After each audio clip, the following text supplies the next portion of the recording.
ایک چھوٹا سا بچہ ہے لیکن اپنے لباس کو کیسے حفاظت کر رہا ہے، کریز ٹھیک کر رہا ہے، سرانے کے نیچے رکھ رہا ہے اور اس کو صاف ستھرا رکھ رہا ہے۔ ہم کھاتے ہوئے کیا کرتے ہیں، آگے اگر کپڑے نئے پہنے ہوں تو آستینیں چڑھا لیتے ہیں کہ کہیں کوئی شوربہ کچھ سالن ادھر نہ لگ جائے، ادھر نہ لگ جائے۔ میں جب بھی بیٹھتا ہوں تو میری بیوی کہتی ہے آستینیں چڑھاؤ، آستینیں چڑھاؤ لگ نہ جائے۔ اور آگے ہم کیا کرتے ہیں، تولیہ رکھتے ہیں، نیپکن رکھتے ہیں، رومال رکھتے ہیں۔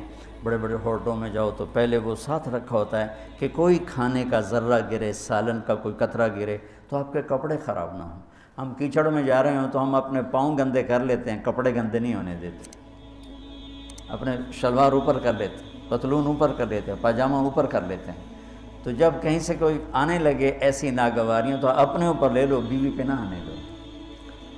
ہم کپڑا بچاتے ہیں یا پاؤں بچاتے ہیں؟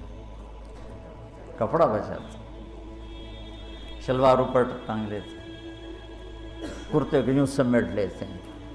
تو جتنا کیچڑ ہے حالات کا، واقعات کا، اخلاق کا، وہ کیچڑ اپنے اوپر لے لو، بیوی کو بچا لو۔ اور بیوی کیا کرے، وہ جتنا کیچڑ ہے حالات کا، واقعات کا، ناگواریوں کا، اپنے اوپر لے لے، خامد کو بچا لے۔ لباس کا اور کیا کام ہے، یواری سواتکم، یہ تمہارے عیب چھپاتا ہے۔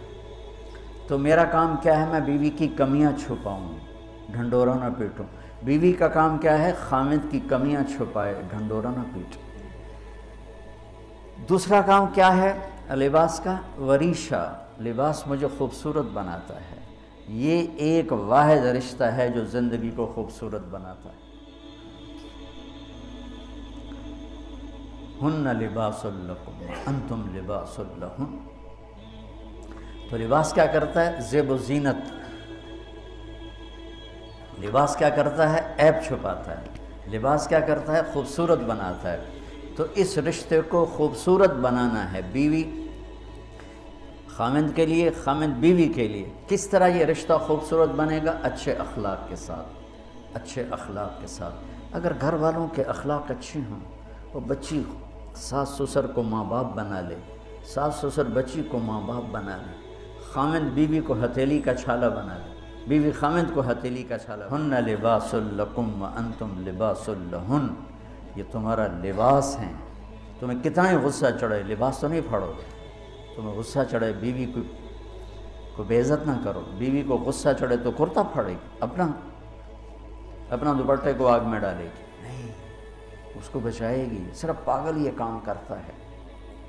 اسی ایک لفظ لباس کے اندر زندگی گزارنے کا پورا طریقہ موجود ہے، اور اسی کے اندر بیواؤں کی، مطلقہ کی، رنڈوے کی شادی کا اشارہ خوبصورت موجود ہے کہ لباس کے بغیر تو ایک لمحہ انسان نہیں گزار سکتا۔ اس کو رواج دینا، اس کو رواج دینا یہ ہمارے ذمے ہے، اور اپنے نبی کی معاشرت کو بتانا یہ ہمارے ذمے ہے۔